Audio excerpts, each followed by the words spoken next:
السلام علیکم ورحمۃ اللہ وبرکاتہ۔ بسم اللہ الرحمن الرحیم۔ کسان دوستو، آپ کا ڈاکٹر نہیں پھر سے آپ کی خدمت میں حاضر ہے، اور آج ہم فصل کپاس پہ بات کریں گے۔ پاکستان کی معیشت میں کپاس کی فصل کا بہت اہم کردار ہے، بلکہ کسان کی معیشت میں بھی بڑا اہم کردار ہے۔ جو ہم چھوٹے چھوٹے سے بچے تھے، اللہ علیہ کے رحمان کرے، بابا جان کہا کرتے تھے جب کاٹن منڈی میں آ جاتی، کپاس کہتے اب کپاس آ گئی منڈی میں، اب کاروبار سارے چل پڑے۔ ہمیں اس وقت سمجھ نہیں تھی، اب سمجھ آتی ہے۔ کپاس ایسی فصل ہے جس نے کسان کو گڈھے سے اتارا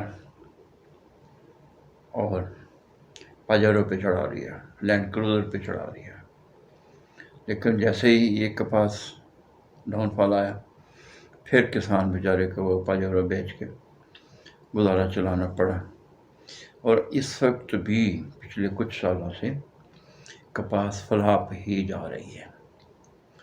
اس کی کچھ وجوہات ہیں جن پہ ہم نے غور کیا، تحقیق کیا۔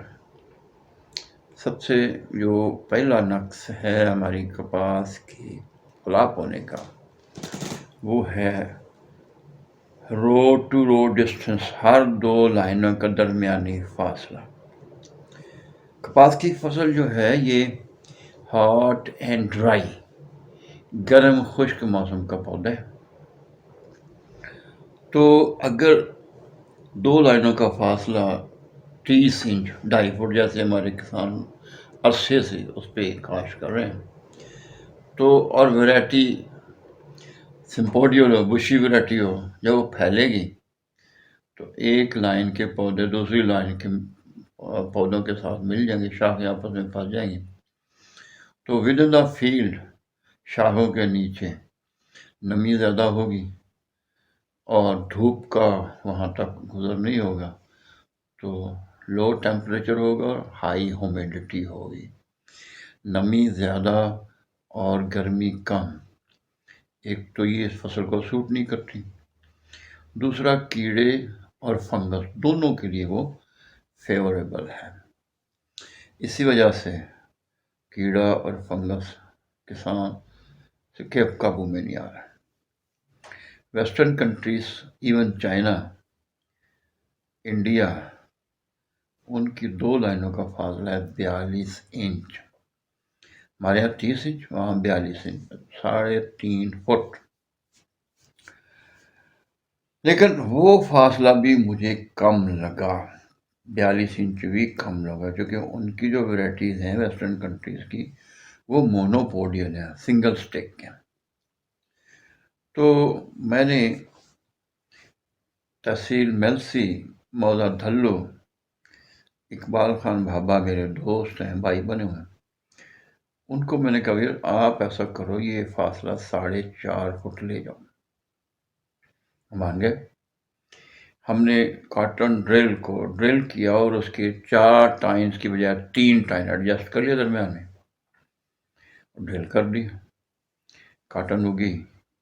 ہم نے اس میں کور میں 2 سے 3 ہل چلائے، ریجر کو ایڈجسٹ کیا، کاٹن ریجر کے 3 پھالے ہر 2 لائنوں میں چلتے ہیں، 2 آگے 1 پیچھے، اور جو اگلے والے دونوں پھالے ہیں وہ پودوں کے بالکل قریب سے گزرتے ہیں، اور جو پودے نے اطراف میں جڑیں بائی لیٹرل روٹس پیدا کرتے ہیں وہ کاٹ دیتے ہیں، اور اگر ان کو گہرا چلائیں تو پھر وہ سارا پودا بھی اکڑ جاتے ہیں۔ خیر ہم نے اس کے آگے بھی 3 پھالے کر دیے اور پیچھے بھی 3 کر دیے، ہر روز میں 2 پھالے، ہر 2 روز میں 2 پھالے، لیکن آگے پیچھے۔ اور وہ پودے کی جو وائلٹ روٹس ہیں ان کو نہیں کاٹتے، اور جتنا گہرا ہم چلانا چاہیں اس کو چلا سکتے ہیں، جتنا ہمارا ریجر برداشت کر سکے اس کو ہم گہرا بھی چلاتے ہیں، اور ٹریکٹر کو دوڑاتے بھی ہیں تاکہ زمین میں دراڑیں پڑ جائیں، کریکس پڑ جائیں، اور یہی پودے کی ریکوائرمنٹ۔ کریکس جتنے پودے ملیں گے پودے کو زمین کے اندر، اتنی اس کی جڑیں زیادہ پھیلیں گی، زمین میں وقت زیادہ کام رہے گا، اور سب سائل واٹر اتنا ایویپریٹ کم سے کم کرے گا، جتنا سب سائل واٹر کم اوپر چڑھ کے ایویپریٹ ہوگا اتنا کلر میں اضافہ بھی کم ہوگا۔ تو ایک تو ہم نے یہ کیا کہ ہر دو لائنوں کا فاصلہ 4.5 فٹ کر دیا، وہ ہر ایک لائن کے پودے دوسری لائن سے آخر تک ملے نہیں۔ دوسرا فائدہ یہ ہوا کہ اس پودے کا اسٹیم ہے وہ ایکسٹراڈنری مضبوط ہو گیا اور وہ 7-8 فٹ تک کاٹن ہائٹ لے گیا، ہمیں اس کے روکنے کی ضرورت نہیں ہوئی۔ تو چونکہ روشنی اور ہوا کا گزر نیچے تک تھا، اس لیے اس پہ انسیکٹ بہت کم آیا۔ جب بھی کوئی انسیکٹ باہر سے آتا ہے ایگلنگ کے لیے، انڈے دینے کے لیے، تو جو ماہت ہوتا ہے، اڈلٹ ہوتا ہے، وہ مر جاتا انڈے دے کے، پھر اس میں سے بعد میں سنڈی نکلتی ہے، تو وہ سنڈی فصل پہ اٹیک کرتی ہے۔ تو وہ ایک جو سٹیپ ہے وہ بھی دیکھتے ہیں کہ اس پودے کے جسم میں قوت مدافعت کتنی ہے، ہائبرنیشن، چھپنے کی جگہ کتنی ہے، موسم کی شدت سے بھی بچنا ہے اور جو دشمن پرندے کیڑے ان سے بھی بچنا ہے۔ تو اگر دو لائنوں کا فاصلہ زیادہ ہوگا، روشنی اور ہوا کا گزر نیچے تک ہوگا اور شاخیں آپس میں نہیں ملیں گی، تو سارے فیلڈ کا ٹیمپریچر تقریباً ہاٹ اینڈ ڈرائی رہے گا، ویٹ اینڈ کولڈ نہیں ہوگا۔ تو یہ دونوں چیزیں اگر پودے کے فیلڈ میں پودے کو مل جائیں، روشنی اور ہوا اینڈ تک، نچلے پتے نہیں جلے، نچلے ٹنڈے نہیں گلے۔ اگلا سٹیپ جو تھا وہ پودے کی غذا کا تھا۔ ہمارے کسی بھی پودے کو غذائی جو فارمولہ ہے اس کے لیے phosphorus, nitrogen, calcium, magnesium, sulphur نہیں سلفیٹ، سلفر کو ایلیمنٹ کا نام ہے، سلفیٹ جو ہے مرکب وہ پودا استعمال کرتا ہے، سلفر تو ٹاکسک ہے، کوئی انسان، حیوان، پودا ایلیمنٹ کو نہیں کھا سکتا، ایلیمنٹ سے فائدہ ہے۔ مثلا لوہا میری بھی غذا ہے، کسانوں کی بھی غذا ہے، پودے بھی غذا ہے، لیکن ہم اس کو چک نہیں مار سکتے۔ زنک وہ بھی میٹل ہے، اس کو اسی طرح سلفر بھی میٹل ہے، نائٹروجن بھی میٹل ہے، فاسفورس بھی میٹل ہے۔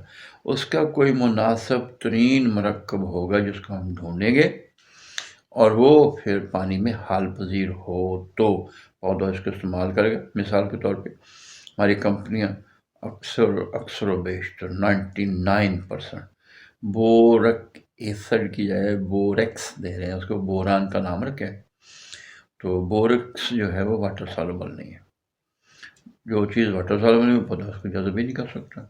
پھر اس میں سوڈیم ہے، اس کے ساتھ کالا کلر اس میں، تو جو بورک ایسڈ ہے اس میں بوران 17% ہے، جو بوریکس اس میں 11% ہے، تینوں منفی اس کی خوبیاں ہوئی، تو ہم نے اس سے بچنا ہے۔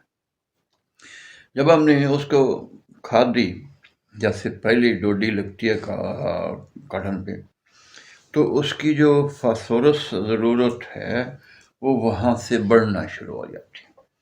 ڈوڈی لگنے تک 11% فاسفورس پودا استعمال کرتے ہیں، اور ڈوڈی لگنے سے ٹنڈے بننے تک، میچور ہونے تک ٹنڈے 62% فاسفورس صرف سیڈ کو چاہیے اور 50% نائٹروجن بھی ساتھ چاہیے۔ اس سٹیج پہ دونوں چیزیں پوری نہ ہوں تو بیج کم بھی بنے گا اور لائٹ ویٹ ہوگا، اگنے کے قابل نہیں ہوگا۔ یہ خاص بات ساتھ رکھنی ہے۔ تو اوورآل ڈوڈی بڑھنے سے آنورڈ تک 89% فاسفورس کسی بھی پودے کی ضرورت ہے، فروٹنگ سٹیج سے شروع ہو کے تو پکنے تک۔ تو سب سے جو موزوں فاسفورس کا مرکب ہے اس کو فاسفورک ایسڈ کہا گیا۔ تو ہمیں بدقسمتی سے ہمارے ماہرین نے فاسفیٹ میں پھنسا دیا۔ فاسفیٹ ایک تو اس کی ایفیشنسی 10% ہے شروع سے، اگر آپ کا سائل تیزابی ہے، اس کی پی ایچ 6 سے کم ہے، تو پھر وہ 10 سے بڑھتی 30 تک ہو جائے گی، 70% پھر بھی نقصان ہے فاسفیٹ کی شکل میں۔ لیکن اگر آپ کی زمین اساسی ہے جس کا پی ایچ 7 سے زیادہ، 8 ہے، 9 ہے، 9.5 ہے، 10 ہے، تو وہاں وہ اس کی جو ایفیشنسی ہے فاسفورس کی وہ 10% سے کم ہونا شروع ہے، بٹی نہیں کم ہونی شروع ہے۔ الکلینٹی میں، اساسیت میں وہ سالوبلٹی جو ہے پانی میں حل پذیری کم ہوتی ہے، ایسیڈیٹی میں، تذابیت میں وہ حل پذیری بڑھتی ہے۔ تو ڈیو ٹو الکلینٹی، جو کہ ہمارا پاکستان کا ساری الکلائن، تو وہ پھر 10 سے 9، 8، 7، 6، 5، 4، 3 اور اینڈ پہ 0 ہو جاتی ہے۔ پودے کی ریکوائرمنٹ دن بہ دن بڑھ رہی ہے، جو کہ اس کی عمر بڑھ رہی ہے، اس کی ضرورت بڑھ رہی ہے، لیکن جو فاسفورس ہم نے دی تھی فاسفیٹ کی شکل میں، اس کی پودوں کو فراہمی کم سے کم ہوتی جاتی ہے۔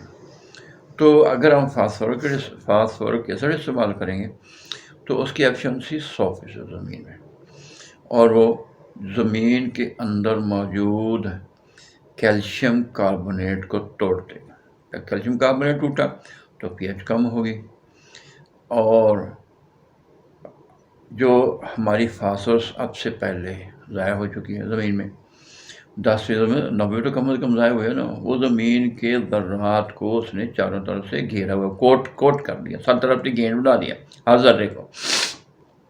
تو فاسفورک ایسڈ کی وجہ سے وہ جو ذرات ہے ان کے گرد جو طے چڑھی ہوئی ہے try calcium phosphate, rock phosphate کی، وہ اتر جائے گی، 1 دفعہ 2 دفعہ 3 دفعہ، جیسے بار بار ڈالو گے تو وہ کم ہوتی پھر صاف ہو جائے گی۔